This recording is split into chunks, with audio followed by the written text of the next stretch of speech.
Well, this video is long overdue. Today we're going to be doing something a little bit different because a lot of you guys have been asking me how I get my guitar tones in all the covers that I post. So I thought it's about time I showed you my workflow and my thought process and everything that goes behind putting these videos up for you. Now, the cool thing about what I'm going to show you is that the software and the guitar plugins that I work with are totally free.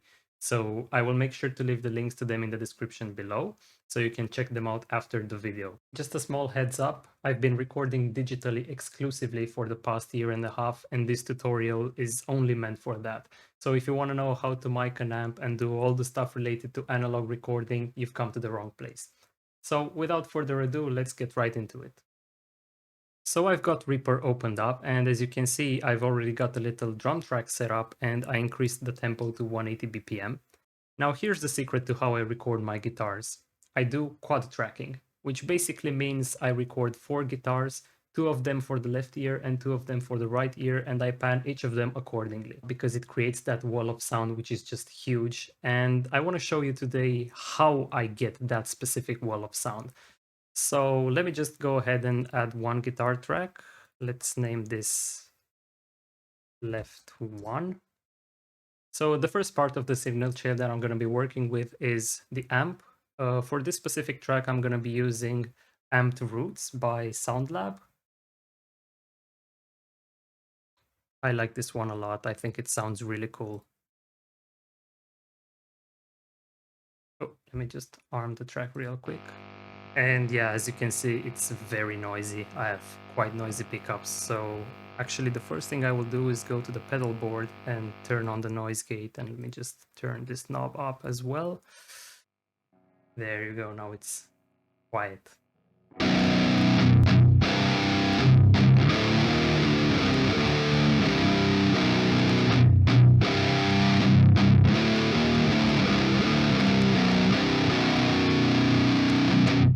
So what I would normally do is, depending on the band which I'm covering, I would look up online how they get their amps set up in terms of lows, mids, and highs. But for the purpose of this video, I'm going to stick to what I personally like. The first thing I'm going to do is lower the bass to about 3, because this guitar with these pickups and my whole setup in general, and especially this amp sim, is very, very bass heavy. So we're going to turn that down. I'm going to keep the mids to about 5, and then I'm going to increase the highs to 7, the presence to 6, I think, and then I'm also going to increase the gain to, let's say 7. And then for just a tad of extra punch, let me turn on my drive. As you can see, it's already gotten a little bit noisier. So actually, I'm going to turn the noise gate ever so slightly up. And let's see. I want my lower notes to get some crunch, just a little bit of drive, and I'm going to keep the level as is.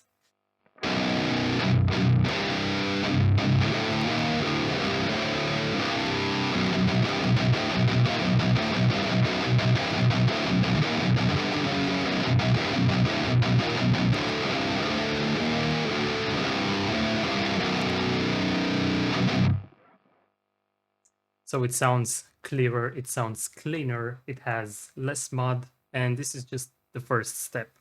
Looking at the cab, at the actual impulse response, I'm not going to mess with this at all for this specific guitar track. I'm going to leave it as is with my amp settings, and I will record a riff and I'll get right back to you.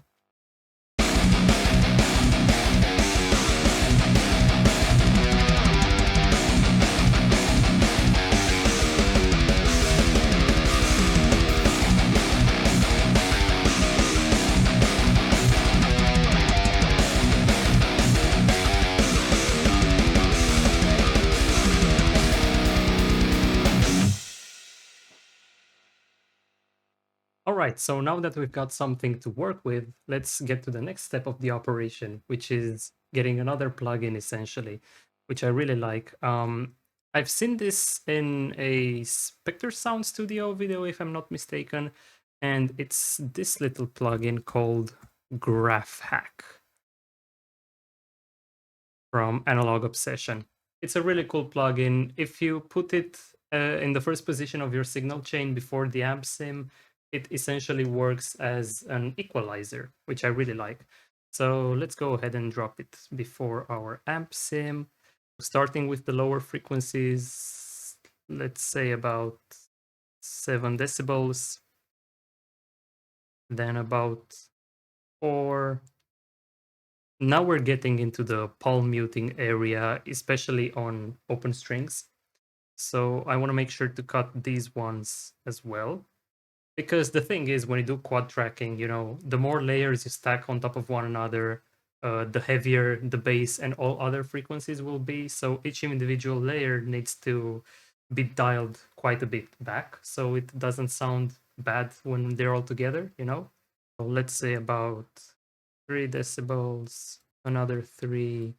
Now, the 500 area is a bit tricky. I like to cut a bit more of it because I think that part of the frequency spectrum sounds very boxy.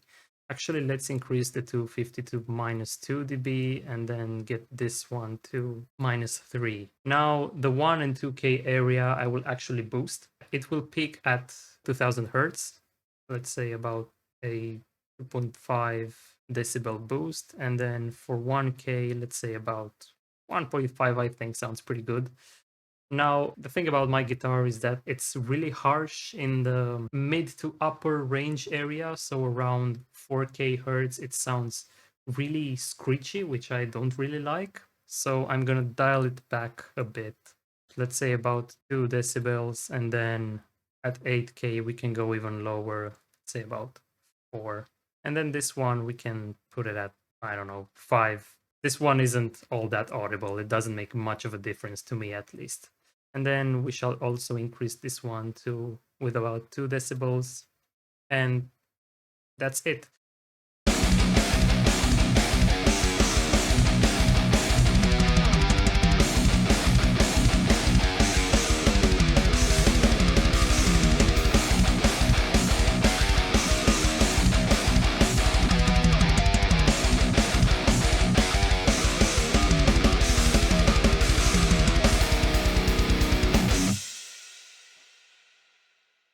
So it sounds pretty good so far, but I'm gonna do one more thing, which is add an equalizer. I like re-EQ. It's this one, which is very straightforward. It's easy to use. And what I'm gonna do is just boost a few frequencies. I'm not gonna get too surgical. Actually, I think it's easier for me to show you. What I will start with is some pass filters, one for about 70, 80 hertz, and then another one for 14K, I think sounds decent. Again, I'm gonna cut the bass ever so slightly at about 150 hertz, let's say by about, I don't know, 3 decibels. You don't want to do too much of a cut, you need to take it incrementally and see what sounds good. I will cut at about 400 hertz. And another thing which I'm going to do is get a little bit surgical at around the 4K mark, and I will go down about 5, 6, 7 decibels. It really depends on the impulse response and the amp. But as I've said before, my guitar gets really harsh in those frequencies, so I like to dial them down quite a bit.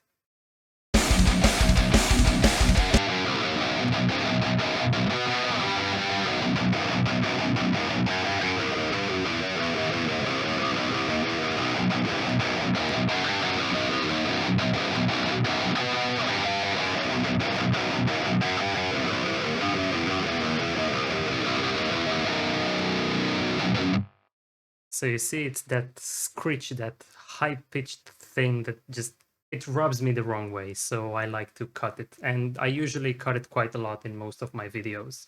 But now, since I've gotten a little surgical in this area, I'm gonna also boost this part by about 2 to 3 decibels. I think that sounds reasonable.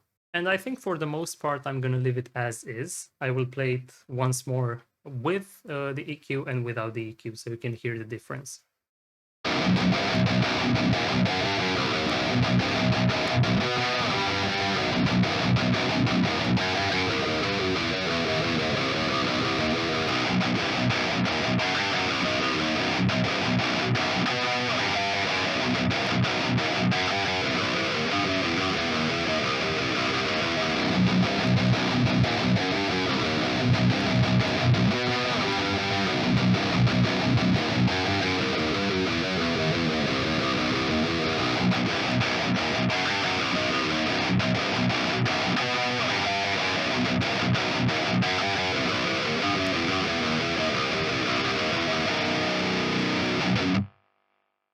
So now you have an idea for what I do.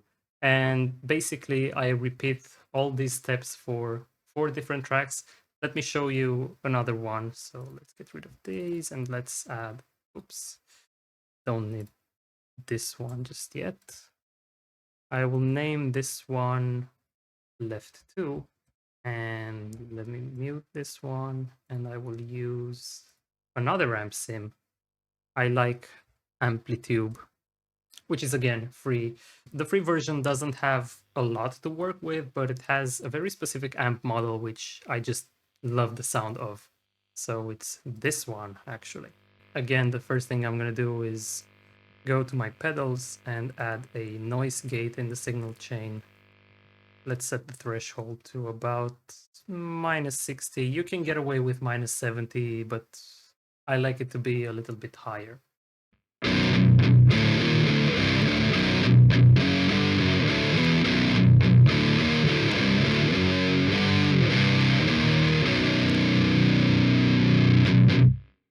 Now, since this one is going to be on the left here as well, I will actually use the same amp settings as I did for my first guitar track. So 3 for bass, 5 for mids, sorry, a 7 for highs, and then I'm gonna leave the presence as is. By default, it's rather high, but I like how it sounds.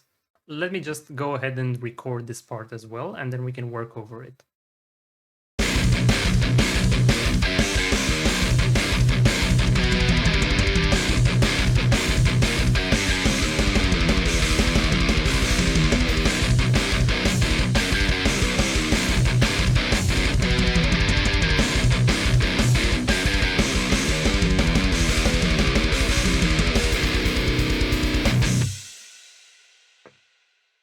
All right, so now we've got ourselves an actual stereo recording. Let me go ahead and unmute this one, and to the left and to the right. And let me lower the volume to this one because this amp sim is a little bit louder than the other one. I'll have this to -5 and this one to -10, I guess. And this is how they sound together.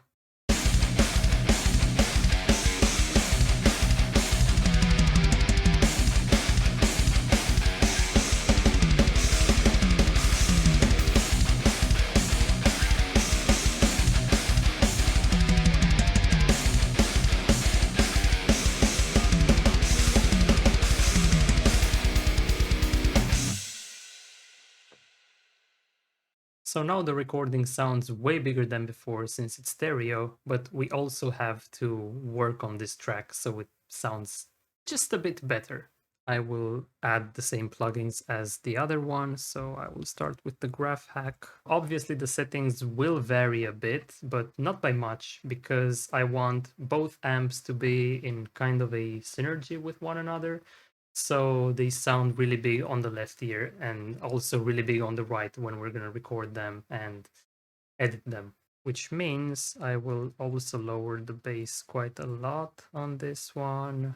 Actually, I'm going to cut a bit more on this one since I feel like this specific amp model is even bassier than the other one. -6 on this one. We're getting into the palm mute region. -4.5 sounds good. -3 sounds good. Then I'm gonna go with -4 on this one. I'm gonna leave 1K as is and boost the 2K range a bit. Cut around 4000 hertz. Cut just as much on 8K, and then a bit more on this one. Let's boost this one. And let's see how it sounds with and without.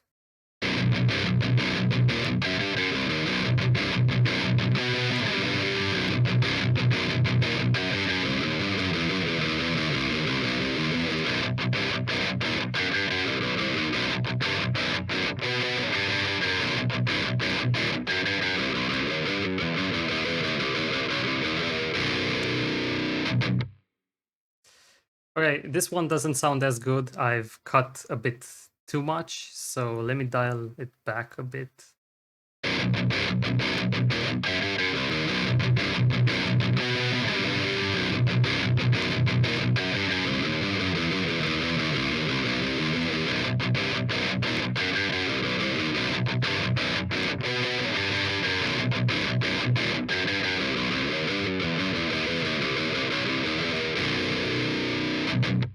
Okay, I think this sounds good enough. I'm gonna go ahead and add an EQ at the end of my signal chain. And the cuts will be pretty similar to the other ones I did. I will also go for that 4K area. I will maybe boost the mids, upper mids, maybe cut a bit of bass and around the 400 area, and I will call it a day.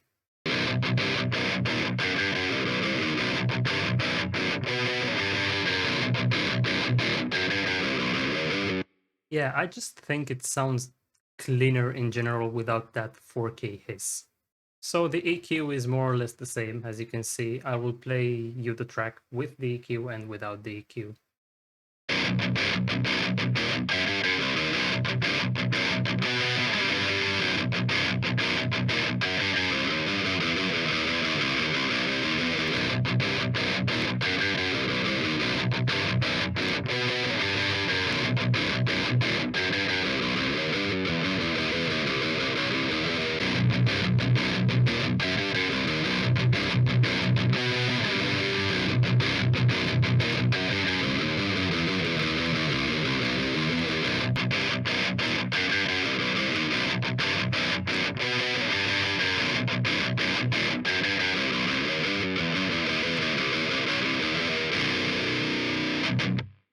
It doesn't sound as powerful as before. It's a bit lighter on the ears, not that harsh, but it definitely lost some power. This is not necessarily a bad thing because keep in mind this track will be on the left ear along our left one guitar track, so they will have a synergy with one another and together they will sound more powerful.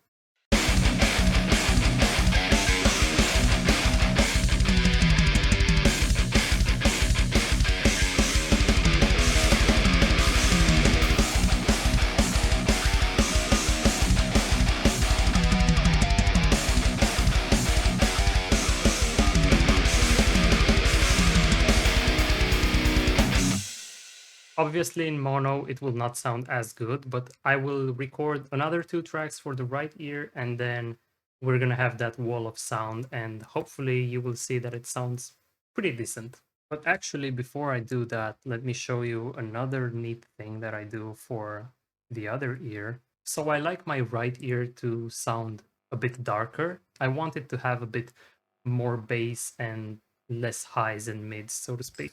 I will leave the low at 5. Then the mids, I'm gonna actually dial them back to about 3. The highs and the presence, I will leave the same. And then I will also increase the gain.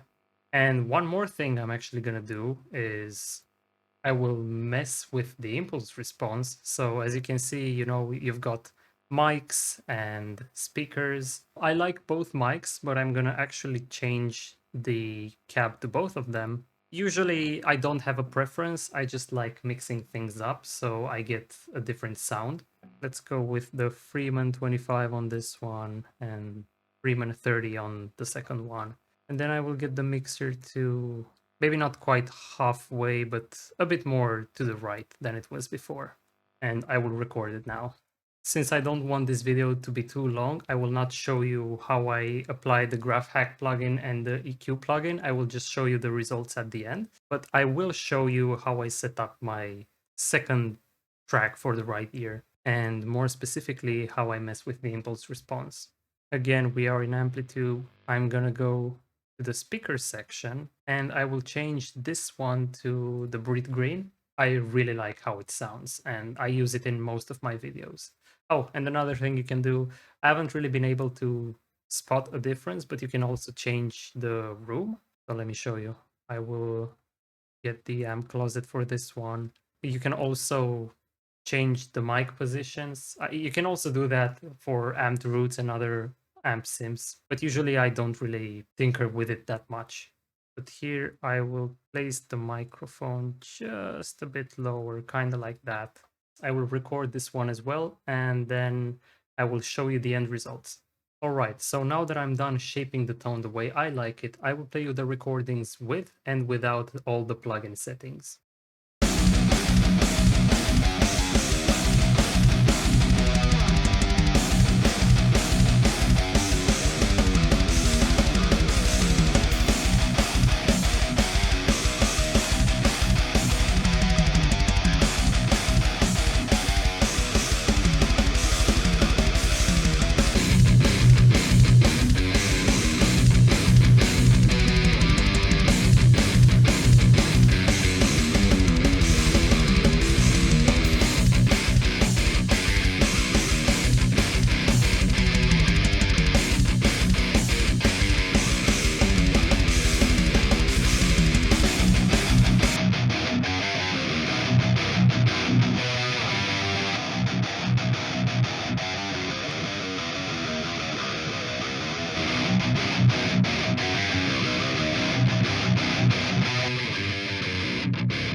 And now I will play them panned so you get the full stereo experience.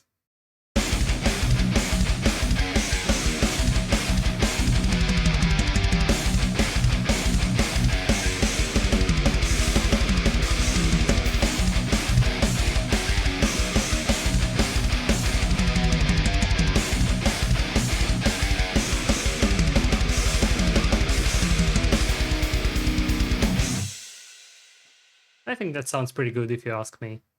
And here it is if I were to only record one guitar on the left and one guitar on the right.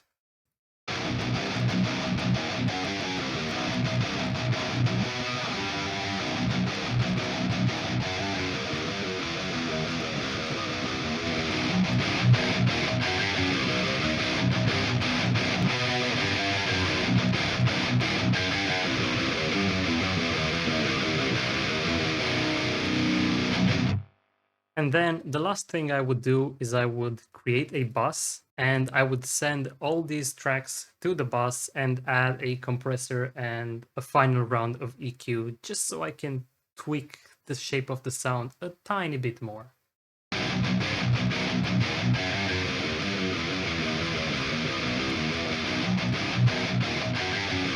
So as you can see, the mids are pretty scooped. I think we can scoop them even more and it would sound just a little bit better. Let's see.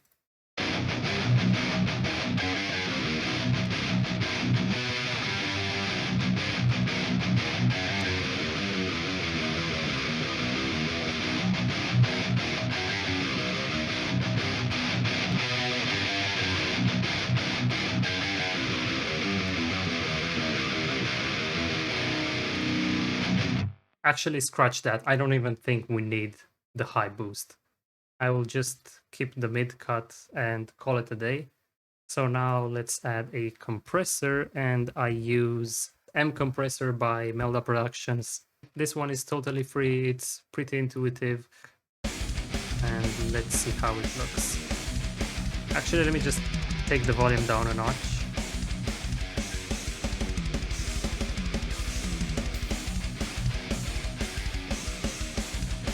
Just like that. I'm a big fan of a soft curve, and let's just lower the threshold to about I think minus 19 sounds good. Actually, this is a bit much.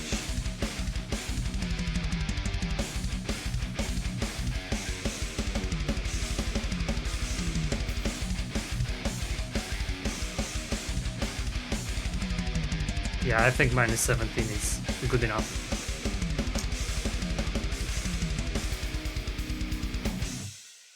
And yeah, that's essentially it. That's my workflow, or at least the basis of it, because it usually takes me up to a few days to get everything sounded just the way I like it. Then it's a matter of making sure that the volume is all set up right, so you don't have the drums too loud or the guitar too loud or the bass. Then it's a matter of making sure it sounds good on all devices. So I usually test listen to it in my headphones, in my earphones, in my speakers, and if it sounds good on all three of them, then I'm ready to start working on my videos.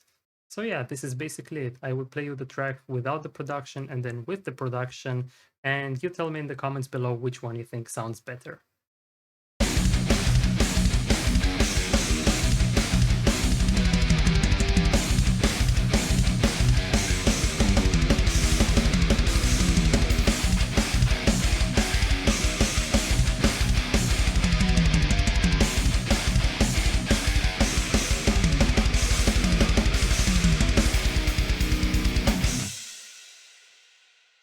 Thanks a lot for watching. I know this video was very different to what I usually do, but I hope it wasn't too boring and that you learned something just like I did. Make sure to check my covers, leave a like, subscribe, and if you have any suggestions as to what I should do in the future, make sure to leave them in the comments below. Also, thank you very much to all my patrons. You guys are absolutely awesome. Take care of yourselves and I'll see you in the next video.